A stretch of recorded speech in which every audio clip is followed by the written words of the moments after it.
class handbooks, understanding that this is the last time we'll see these. Because now we have a Torrington Public Schools secondary education with a standardized curriculum that we have recently hired a staff. Under our last year's board goal was to put the administration in place, and this year from preliminary discussions will be to implement. So one of their jobs will be to take these two very different handbooks and create one standardized, similar to the athletics. You will have one set of standards for secondary education. So these will go out essentially, if approved here, in their format, knowing that it's all going to change when we finally implement our, completely implement our secondary education reform. Having said that, any questions on these two handbooks? Seeing They're none. going to go out as is? World until you said something. Do you have a correction? Grammar and such? Would you like to forward your grammar recommendations to the CIATs? Nice. We got somebody to give it to for secondary education? Punt, Ellen, just punt. I got it. Okay. Okay, Send it over. okay, we can do that. Any other questions? Yes. We're talking about this stuff, right? Which is cell phone, electronic devices. We're talking Everything in this about package. the handbooks, yes, everything Right. in the package. Again, I'd like to go back to cell phone, electronic devices, 6041, grades 6 through 12. Cell phones and other electronic devices are permitted on school grounds and at school-sponsored events, but not be used, heard, or displayed during the school day. Phones and electronic devices are to be kept in the lockers at all times during the academic year. I would like to see some type of action taken on that, to either get the board to look at it just specifically and say that's what they want to keep. My feeling is, based on 6 years on the board here, that is not working out the way it is presently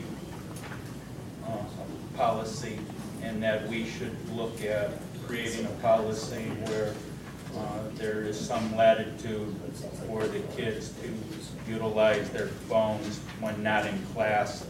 And But the handbook references the current policy in place, correct? Right. And we reviewed the policy, and that's what was voted on, and that's the policy. at the policy level, No. At the board level. No, it came to here. and you didn't want to mention it in the board. The board did not want it to make that Okay, change. then if that's the direction, then I think the board needs to do something with instructing the administration that there is zero tolerance, and that is the responsibility of the administrators, and any time that an administrator or teacher does not strictly enforce this policy, those people shall be brought up, put into their file, and be part of some type of disciplinary process towards teachers or administrators that are not fully enforcing this. Okay, but what does that have to do with the handbook? Well, I mean, why do we have this if they're not going to enforce it? But the handbook is simply the way of expressing to the parents and students what the board's policies are. The way the board addresses its staff on those policies is not in the handbook, because this isn't for the teachers. This is for the students and parents. If you want to have a discussion on the lack of implementation, Okay, where is that going to take place? When does that take place? under comments for the good of the order, you say, I would like to have a conversation at an upcoming board meeting to discuss the lack of implementation of policies number, and give them to me, and we'll put it on an upcoming board meeting. That's how that happens. Okay, we'll do that at the end of the meeting. Yeah, I'm just saying, I mean, right now, we're just trying to approve the handbooks that go to the parents. And We're I not keep raising discussing. the question on this issue, which is, why have policies if they're not implemented in enforced? I understand, and that's what comments for the good of the order is. This is to discuss the handbook itself, okay? Any other questions specifically on the handbook? Excellent. I was handed a note from our administrative assistant and clerk to the board that the grammar corrections are being completed prior to these books going to the printer. Thank you. Thank you. That was very quick action. Action items, financial statements. Move to approve the financial statements of the Second. Chris, discussion. All those in favor? Opposed? Unanimous. Okay. Approval of the PMHP grant. Get to that page. Is for Belgium, or is this one? What's that? Is for Belgium, what are we getting for this grant?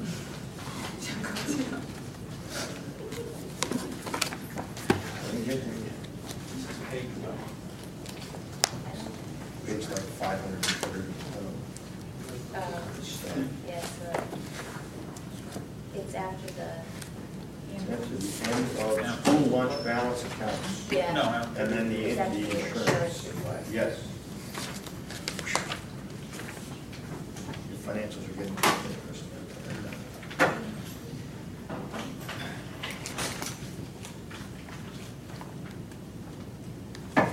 Do one of you know what that's for? Yes. Okay. The PMHP grant is very beneficial, particularly for our kindergarten through second grade, but primarily for kinder and first grade students at Forbes. It really provides emotional support for those students who are having a tough time with transition to school or still a tough time in kindergarten going into first grade. So it just gives students that extra special time to really connect with someone, to do some, it's kind of like a play therapy, but really to be able to talk about some of their issues in a relaxed setting, or just work on social skills, or any kind of transition issues that they're having about coming to school, anxieties. It's been very, very positive.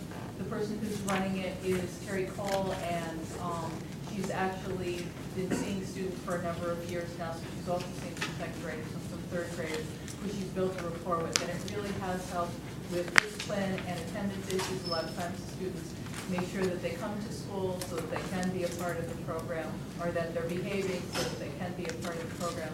It's a good reward measure as well. So it's very beneficial. And we've gotten this in the past? Yes, we've gotten it for the last 3 years. So this is essentially a reapplication? Yes, it is. Same amount we've gotten? 25,000. We have been able to get it for the last, this will be our third. The same amount. Yes. Is it pre-K, is that what you said? She said K through 2. Kindergarten first, but it also services some second and some third. Are parents at all involved in this? They do have some, that's a great question. They do have some parent evenings where parents are involved, and last year we had over 25 families come and participate, and we had a game night, but they also received information on how to work with your kids, different programs, different activities that you can do as a family that will still promote social, emotional stability and support as well. Is there any way to increase that percentage of whatever happens in these settings? We would like to do it even more often. We ran 2 last year, the most successful being the end of the year one, but I know that they're going to try and do 4 events this year. I mean, just in general, once again, you know, this is all, it takes the place of what used to be done by good parenting, you know, and I'm just more and more and more, I think I'm echoing Mr. Battle here, but more and more, we keep trying to outsource the parenting role, and I'm just very, after all these years, I'm very, very much a firm believer that success in public education is going to be, we don't even talk about it anymore, hugely connected to success in parent awareness of their responsibilities regarding education, you know. And if the goal is to catch these kids that early with transition things, I'm assuming the bigger goal, from my opinion, is probably catching parents, those same parents, that early. And to the extent this program does that, I sort of fully support it. To the extent that it doesn't, I think this is just another distraction. But once again, it's a grant, so read. It really does benefit the students, and it does have that parent component. I think, Paul, you'll see there's a huge trend at the elementary, and I'll be leading the charge. We started this at Forbes last year through our SBC, of having much more parent involvement, really a lot of activities, just in the normal course of the day, parents coming and seeing what their children do every day and seeing how they can interact and support their children. Really learning how to do that, because we do feel that it's our responsibility as well as teaching the children. Yeah. I know you don't like that part, but. Well, it's always outreach. I mean, I remember years ago bringing up the idea that we literally should hire staff to go out to outreach to those parents who literally don't show up, with the parents that most need to be reached, you know, and that we should be fishermen, we should go out there and get them and, you know, try to instill some education, religion in these people, because in the long run, the school district will all be better off. It will cost us less to not have to outsource to all these different agencies and third-party vendors of services, what are essentially parental roles, and try to find a structured way to help parents become better parents. And it's not to knock the parents who don't know this, because a lot of these parents themselves are second, third generation products of poor parenting and haven't had the benefits that most of us have. So that's my 2 cents. And to continue with what Mr. Cavaniero is saying, the application, when it describes Torrington and the public schools, makes us look like Dogpatch or Bridgeport, one or the other. I'm not sure which. No, do you remember that part of it? Just That's not synonymous? maybe. You do Dogpatch have to is show a need in the grants, that's all. Otherwise, you'll not receive a grant. It's Yeah, not- no, I know that's the language of grants and grant writing. Mr. Morello.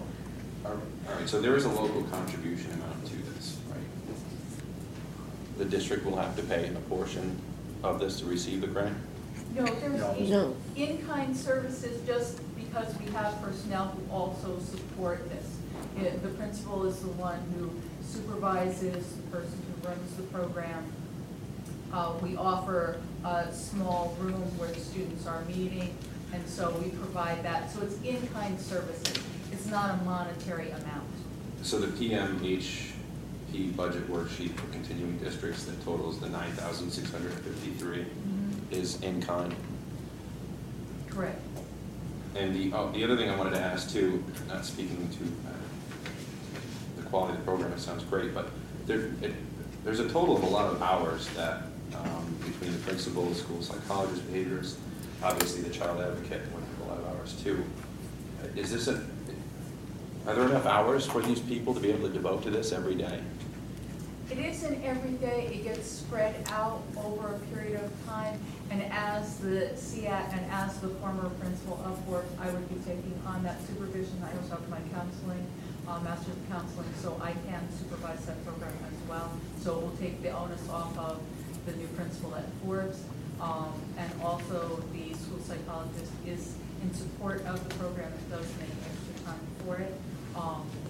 Not taking time away they need before or after school to talk about or debrief any cases, and I would be available as well, obviously, as the primary supervisor. So I mean, I just sort of think that if you can sort of look at how much time that it says on here on Appendix E for personnel and organization, and you were sort of to weigh how much time each of these individuals spend on it, and you just look at the monetary value of the grant. I'm just wondering if that time maybe could be spent at another grant or at another area that would be more beneficial than $25,000. That's, I mean, I'm not, Sure. the program sounds great, I'm just saying, you know, have we weighed that? It seems like there are a lot of hours devoted to it, and I'm not speaking to the quality of the program, I'm just wondering. Right. And we're just trying to provide that foundation, that support for kindergarten and first grade, because usually they don't get as many supports or as many activities because they are younger.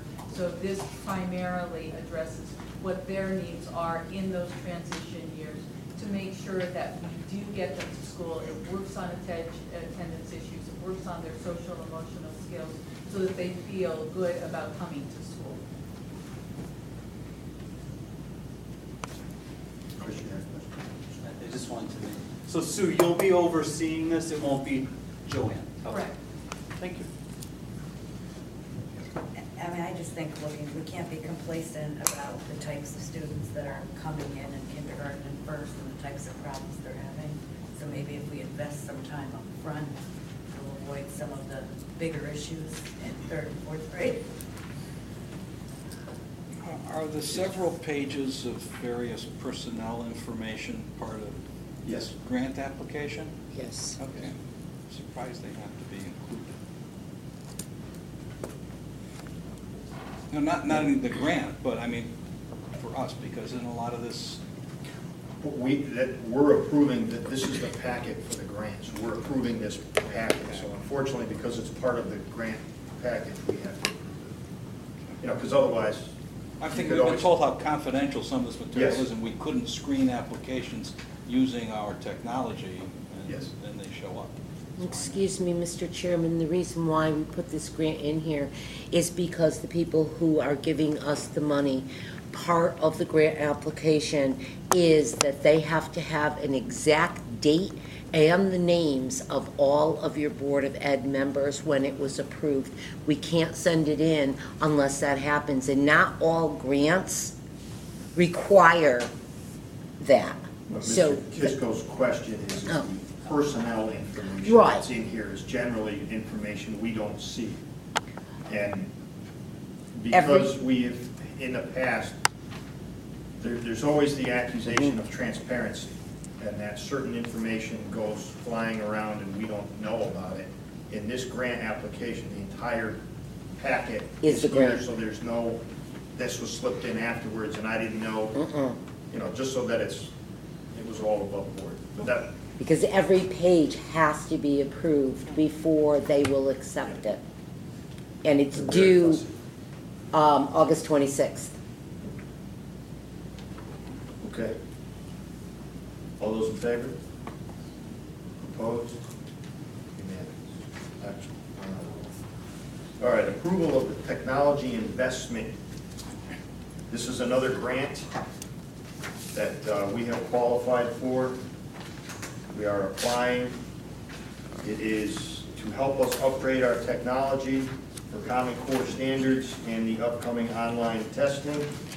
The grant totals $1,188,000. Do I have a motion to approve this grant? Alan, second, John. Any discussion? Paul? No one else, I'm going to vote against this. I understand the logic behind it, and that, in a sense, we have to do this. The more and more I read about Common Core standards, the more questions I have, the more I question the legitimacy of this new direction. I've got information that was forwarded to me that I'd like to forward to the board for your consideration. And like I said, we can't stop this at this point. I don't intend to, but I certainly don't approve of this without, I just think, I have serious concerns about what the ultimate goal of Common Core standards is. I know what the stated goals are, but I try to reconcile that with my understanding of how education really works. And more I have questions regarding whether or not this is just the latest in a new shiny object that is being waved in front of boards of education that distracts from the real critical and well-known solution to good education, which is competent teachers in small classrooms with longer days and longer years, and parents who get involved, and that is, and teaching the basics, teaching kids how to read, teaching kids how to structure sentences and paragraphs and write theses, teaching kids appreciation for learning. And I find this to just be the franchising, the McDonald's of education designed for ultimately what I think is maybe a two-tier education system within our country. The more I read about the huge corporations, professional education corporations that are behind Common Core that are supporting this as part of Bill Gates' initiative, the more I just get really queasy about the marriage of large corporations like Microsoft, online learning, and new Common Core solutions to what are basic fundamentally well-understood issues. So, on a philosophical basis, I'm voting against this, and I will continue to vote against Common Core until much smarter people prove me wrong, and by then I'll be off the board, so. Okay, any other comments? Yeah, the name of the book that Mr. Cavaniero is referring to is Class Warfare, and the author is Stephen Brill. There's several. Read it. Exactly what you've just finished saying. It's, yeah, and. Or borrow it from Bill when he's done. He borrowed my copy. Yeah, well, maybe I have the reprints that he gave to me. Okay. It's shocking information, I mean. But it's all out there. Mr. Cavaniero is not just shooting in the dark on this. No, there's states that are fighting the Common Core. I think this board, I seriously, this board has got, and the problem, you know, unfortunately, Mrs. Superintendent Klockow is not here. You've got an administrative class. You people have heard me say this over and over and over again. The administrative class of the United States, to me, you know, has been groomed and marches in step, with all due respect, at the very highest levels, to a very particular way of approaching education, okay? I lived through the 10 years sitting at this table through No Child Left Behind, okay? And I can cite the conceptual problems with it and how they manifested themselves over an 11-year period ad nauseum, okay? And many of the same people are now foisting this upon us with what appears, it seems to me, very little real hard consideration of, is this, look at the people are finally, the parents are finally awakened to the fact that their kids are falling behind the world. As the world went flat, right, and it became a global economy, people have finally become aware in towns like Torrington that their kids are competing against a globalization of jobs and careers and employment opportunities. And they finally started thinking, well, how do our kids stack up against the other countries, the other societies?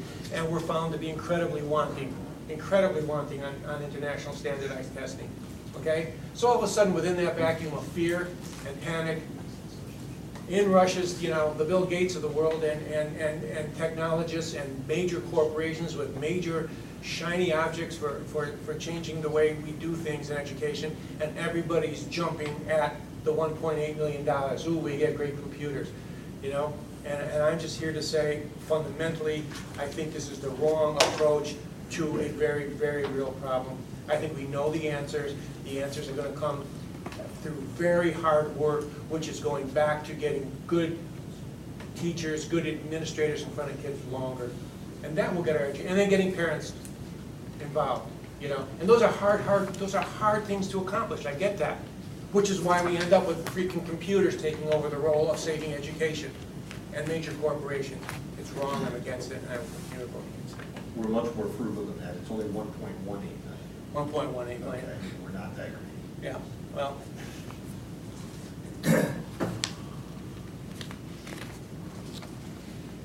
Seeing none, all those in favor? Opposed? Mr. Kevin.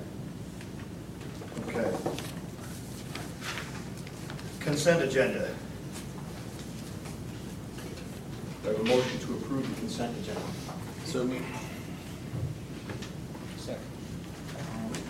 Now's the time to ask that on the consent agenda, I would like to have, Just for when, if you want to make a change, when I ask for a motion, you make the motion to approve the consent agenda minus, so that someone doesn't beat you to it and already, just so you know for the record, but Andrew has asked if he can amend the consent agenda by a 2/3 vote of the board. no, I'm not asking that. I'm asking that, as my right as a board member, Yes. that one of these names be withdrawn from this consent agenda.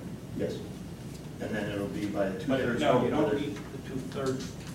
I don't need, the board cannot, by law, refuse to have this removed from the consent agenda.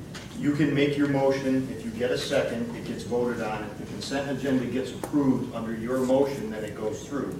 If the consent agenda does not get approved under your motion, we get another motion for the consent agenda, and then it moves forward. You can get anything removed from the agenda by a 2/3 vote.